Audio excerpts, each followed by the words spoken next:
Well, now for the rest of the story on DNA replication. I'm going to talk a little bit about where the energy comes from to put these molecules together, as well as the 3' and 5', some of the details about the structure of DNA. We'll talk about the lagging strand. It's always the toughest bit. One of those details. You have the basics, but this is at least a little bit of the rest of the story.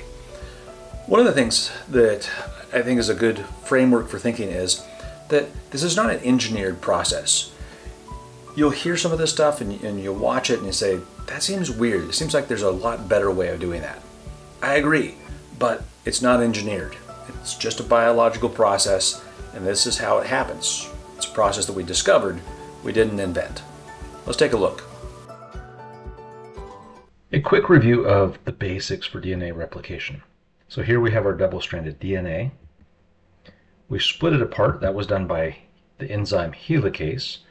And then DNA polymerase comes in and lays down complementary base pairs. All right, we're back up to speed. Let's talk about the details. So in terms of the energy required, this is an expensive process. Remember, it happens just before cell division, which is also an energy expensive process. So anytime we grow things, whether that's growing into an adult, replacing our skin, growing more hair, really energy expensive process.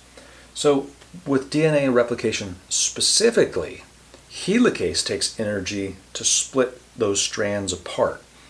And the nucleotides, when they get added and assembled into a larger molecule, that also takes energy. Let's take a closer look at that here. Here's a strand of DNA being synthesized by DNA polymerase. You can see the next nucleotide coming in. And interestingly, it has 3 phosphates.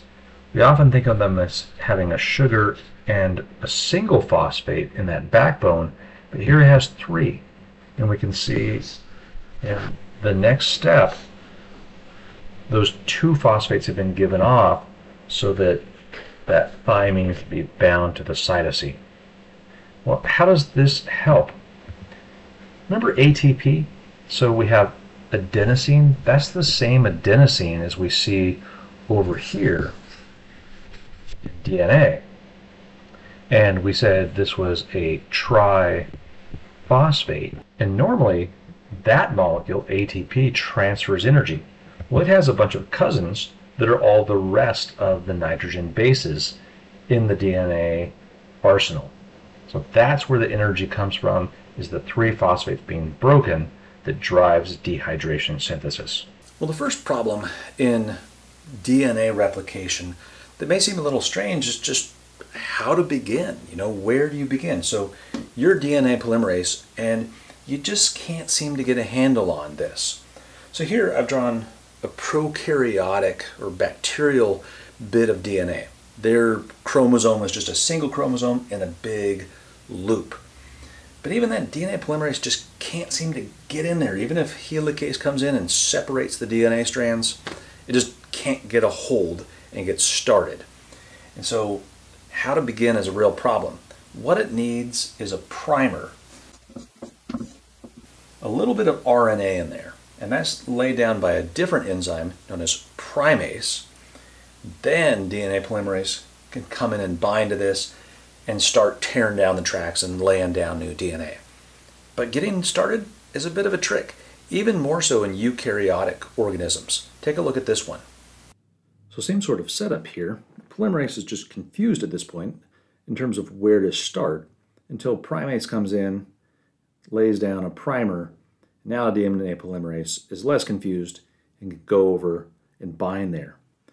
The other thing I want to bring up here is that normally these long chromosomes are started off with a primer maybe at the end, but there's another one that starts here and here and here, so that DNA replication can continue at several points all at once rather than going from one end to the other, which speeds up DNA replication a whole lot.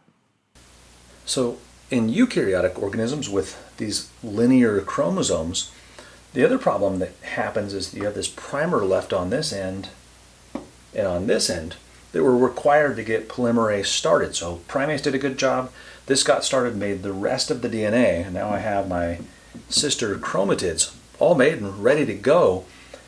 But what do I do with this? Well, I can kick it off, but DNA polymerase can't come in and fill in the rest of this, so it just gets deleted. And same with this one over here. They just keep getting whittled away. And so each time the DNA replicates, a little more of the ends of those chromosomes keep getting eaten off. I know, it's frightening. What are we to do? Well, all the good stuff with the genes that help us make proteins is in here in the middle.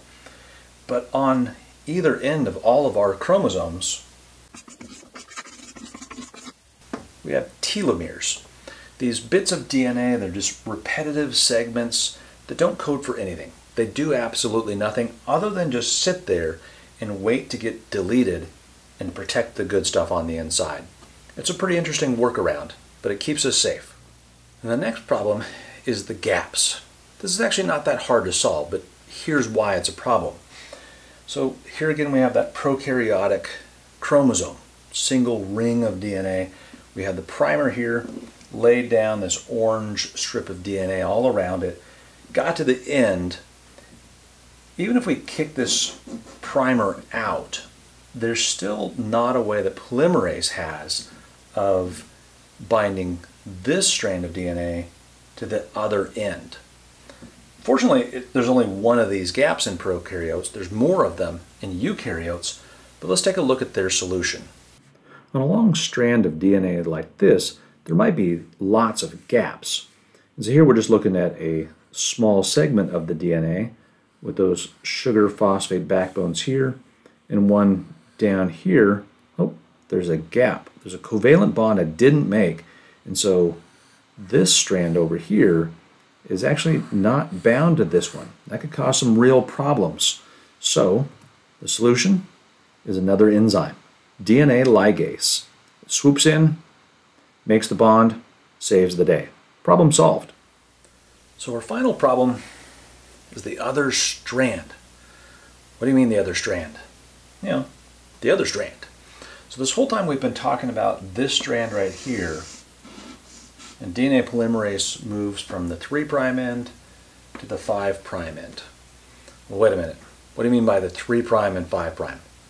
Let's take a look at the chemistry behind that term. Well, let's go back to our basic nucleotide layout. There's several carbons. Oh, they weren't drawn in. All right, well, there's this shortcut that we use where we don't draw in carbons, but they're there at every corner. So I'm going to draw in those carbons so we can see them. And there they are. This is a 5-carbon sugar. This is deoxyribose, this guy right here. And so we start labeling them just so we can talk about them. There's the 1', 2', but the key ones are 3' and the 5' carbons.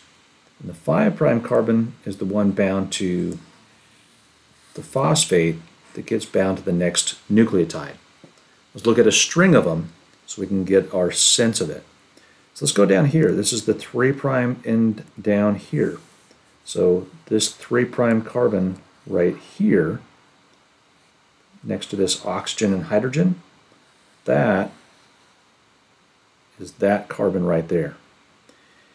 And here's the 4' carbon and the 5' carbon bound to the phosphate, bound to the next 3 carbon, 4 and 5, bound to another phosphate, 3, 4, 5, and it ends right here with the 5' carbon and the phosphate. So you can kind of recognize the 5' end, which is the one with the phosphate sticking out. And the other end goes the opposite way. 3' carbon is on that side, and it runs the opposite direction toward the 5' end with the phosphate sticking out on this end. Well, there's the chemistry, but I kind of like to think of it like a road. Both roads in DNA, we say, are arranged in antiparallel fashion. So they're parallel to each other. You can tell these strands are going in a parallel direction, and you can definitely see it when we simplify it here. And it's just like a two-lane road, right? These lanes are parallel. This car's going to the right and that car's going to the left. And as long as they stay in the correct lanes, nobody crashes. And DNA is kind of similar. DNA polymerase can move along this direction on that strand, and everything works just fine because that's how DNA polymerase is programmed. It moves from 3' to 5'. I tend to think of these as just directional terms. Don't worry as much about the chemistry. Think of them like right or left, north and south, 3', 5'. They're just directional terms. And that's the way that DNA polymerase has to go. Well, the problem is that it wants to move this direction on both strands at once. But how can it go forwards and backwards at the same time? Because this strand is arranged backwards and it can't go 3' to 5' by moving this way. But it can, because this is a chalkboard and you may be looking at it on paper or a screen. Those are all flat. DNA is not flat. It's a double helix. And furthermore, it is a flexible molecule. It's like a long thread. Let me look at it, have you look at it this way. So here's our two strands, right? We got 3' and 5'. And if I had a molecule moving along this way, how could I go 3' to 5' on that one? What if we just turn this one around? And now we're going 3' to 5' on both sides. And that's kind of what DNA does. Let's take a closer look on the screen to get an idea about why this is a problem and how these molecular complexes of enzymes work together. Here's a strand of DNA undergoing replication. Let me draw your attention first to some characters that we already know. DNA polymerase. There's another one down here. There are actually different versions of them, which we're not going to concern ourselves with too much. Here's ligase, closing up those gaps. Here's primase, laying down RNA primers. And helicase, along with another enzyme that helps with the twisting motion called topoisomerase. So they're splitting apart the DNA strands. Now, we have two different strands. The strand we've been talking about so far has really been the leading strand. We started down on this end, reading at the 3' end and synthesizing with DNA polymerase in the direction of 5' to 3', continuously, no problem. It just keeps chugging, and we're not really worried about that one.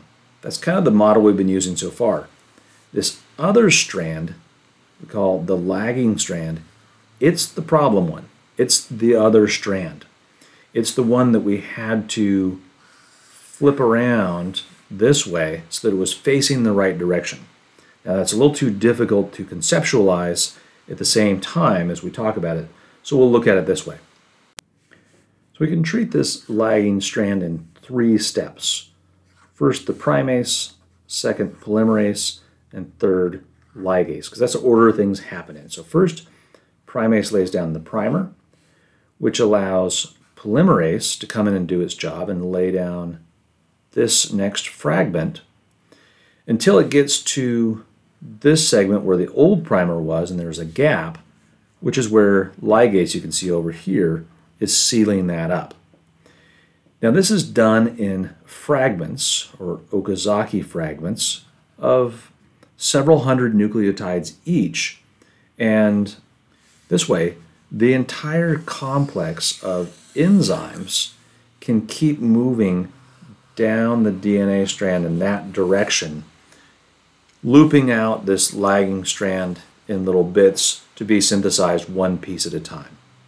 A lot more complicated than the leading strand for sure. Well, there's the rest of the story on DNA replication.